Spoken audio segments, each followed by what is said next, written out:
ito na yung mga magulang na may pag-alala sa kanilang mga anak kung sakaling bawian ng buhay ang kanilang anak, kunin ng Panginoon, saan mapupunta. So atin pong unawain ang salita ng Diyos. Ang CCBC naniniwala na ang mga bata ay ang kanilang paruroonan ay o destination ay sa sinapupunan ng may lala, ang kaharian ng Diyos. Yan po. So wala pong pag-alala sa aming paniniwala dito. O na ang mga bata saan daw mapupunta pag sila ay umanaw. So ang CCBC naniniwala na sila ay nasa sinapupunan ng Diyos. Bakit? Ano po ang aming batayan? Aming pong batayan, walang iba kundi ang salita ng Diyos. Atin pong tunghayan ang may dala kayong Bible. Sa Biblia, ang sinasabi dito, sa Matthew chapter 18, makikita natin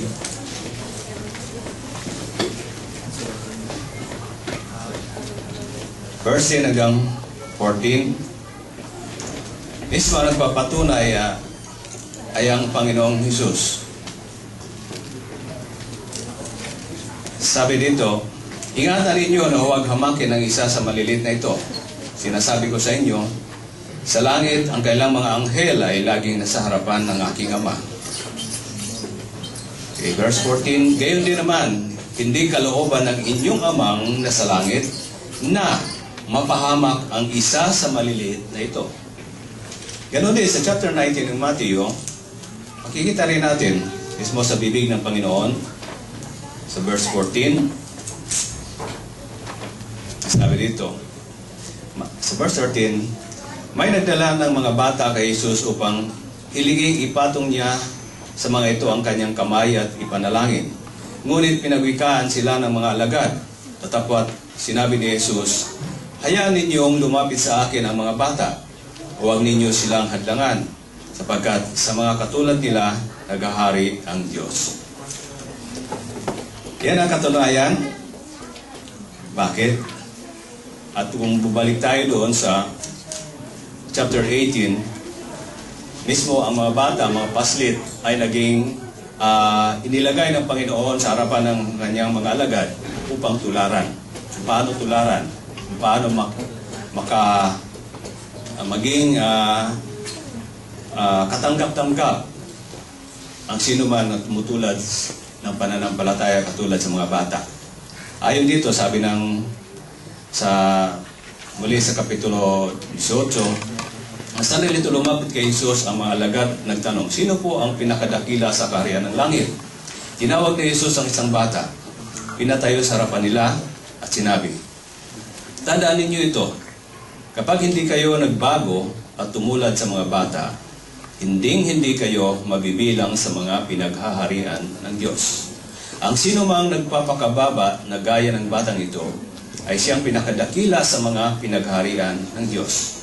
Ang sino mang tumatanggap sa isang batang ganito dahil sa akin, ay ako ang tinatanggap. Napakalinaw, napakaganda. So wala po kaming alalahanin. Ang ating buhay ay hawak ng Diyos. Di po ba?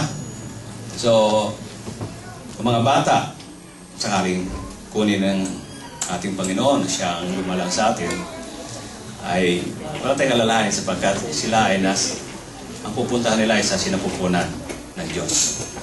So, yan po, ang mga paslit na yan. Totoo po na darating sila sa tinatawag na age of accountability. Hindi natin alam kung kailan anong taon, no? Ang Diyos ang nakakalam. Pero yan po. Pero darating din sa buhay ng mga batang iyan. Kaya nga hinahandog, pinipresent sila. Sakaling dumating ang time na yon na magkaroon na sila ng sapat na pangunawa, ay kailangan makakilala silang personal sa Panginoong Sus. bilang kailang personal na tagapagligtas at Panginoon ng kanilang buhay. So ang ating pong paghahandog, pagdedicate sa bata, wala pong kinalaman ito sa salvation. Okay. Katulad ng ating nabasa, ang mga batang yan, mga pasyente na wala pang muwang, hindi pa nila alam kung anong mabuti at masama. Yan ay sa kalangit. Ganun din naman, hindi po itong tawag ito na bautismo. Tulad ng sinabi ko, paghahandog, pagdedicate sa bata. Ang pagbabautismo ay doon na sa may mga sapat na pag-iisip. So, gano'n din, bagamat ang pagbabautismo ay wala pong, hindi po ito sangkap ng kaligtasan. Ngunit doon, mga nagpapabautismo ay doon sa mga may sapat na pangunawa. Alam nila na ang masama at mabuti at sila ay tumanggap ng personal o pananampalatayang tunay sa Panginoon Jesus bilang kanilang tagapagligtas at Panginoon ng kanilang buhay. At kaya sila nagpabautismo. Sila ay naligtas at pinapahayag nila sa pamagitan ng pagsunod sa tubig, pagbabautismo, ang nangyari sa kanilang buhay. Sila ay nabago. Sila ay naging tagapagmana ng kaharian ng Diyos sa pamagitan ng pagpapasako o pananampalataya sa Panginoon Diyos sa kanilang buhay. Yan po ang ibig sabihin. So, tingnan din po, tunghayan natin sa 1 Samuel, ang katunayan ng mga bata, ang mga sanggol ay hinahandog.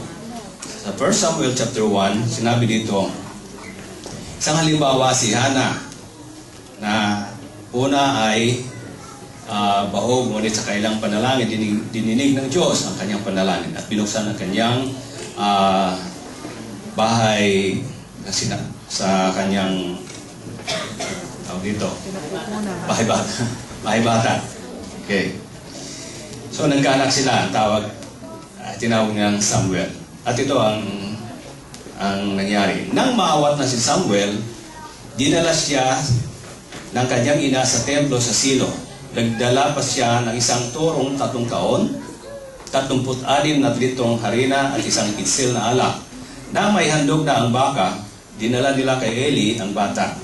Sinabi ni Ana, kung natatanda ninyo, ako po yaong babaeng tumayo sa tabi ninyo noon at nanalangin kay Yahweh. Idinalangin ko sa kanya na ako'y pagkalooban ng anak at ito po ang binigay sa akin. Kaya naman po, inihahandog ko siya kay Yahweh upang maglingkod sa kanya habang buhay.